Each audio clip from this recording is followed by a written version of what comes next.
two major speeches from the former president and former First Lady Barack and Michelle Obama, singing the praises of Vice President Kamala Harris and President Joe Biden. For more, let's welcome in former Biden fundraiser Allison Huynh. Allison, thanks so much for joining me. So during Obama's speech last night, he made sure to really praise Biden and call him a brother and a friend. Take a listen. I can say without question that my first big decision as your nominee turned out to be one of my best. And that was asking Joe Biden to serve by my side as vice president. Joe and I come from different backgrounds, but we became brothers. And as we worked together for 8, sometimes pretty tough years, what I came to admire most about Joe wasn't just his smarts, his experience.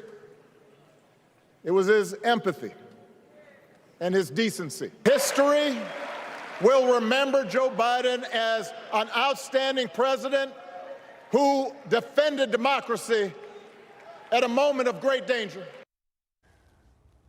Okay, so Allison, Obama and his allies, notably David Axelrod, George Clooney, they were some of the loudest voices in pushing Biden to end his reelection bid. And one of the most glaring aspects, I thought, of day 2 of the DNC was how quickly the incumbent president seemed like an afterthought. Are we really to believe that Biden and Obama are friendly when this party couldn't get rid of him fast enough? What are your thoughts?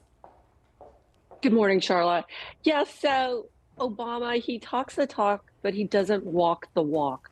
So we don't really know what's going on behind closed doors.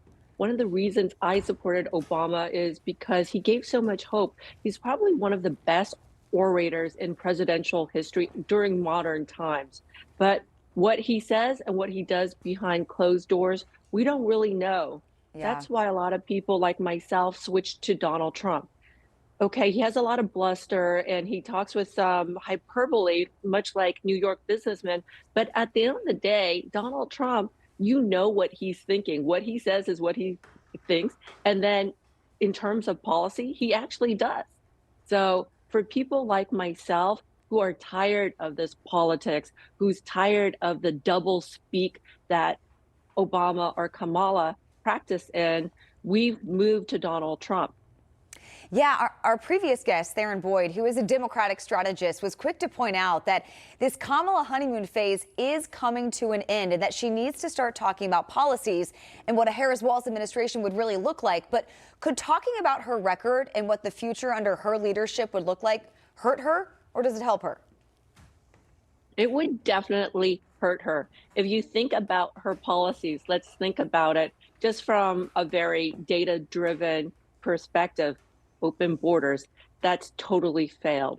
Open drug markets, that is a disaster. You could see the failed science experiment of San Francisco. People are shooting up out in the open that Rob Finney was showing last night.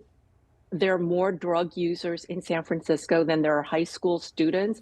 I myself have 3 young adults. We had to move out of San Francisco. I can't raise my children in such an environment. It was such a crown jewel of California, of the United States. This was the hub of innovation, and we're trying to resurrect that with the golden age of AI. And I really hope and pray that that does happen. But San Francisco is dying.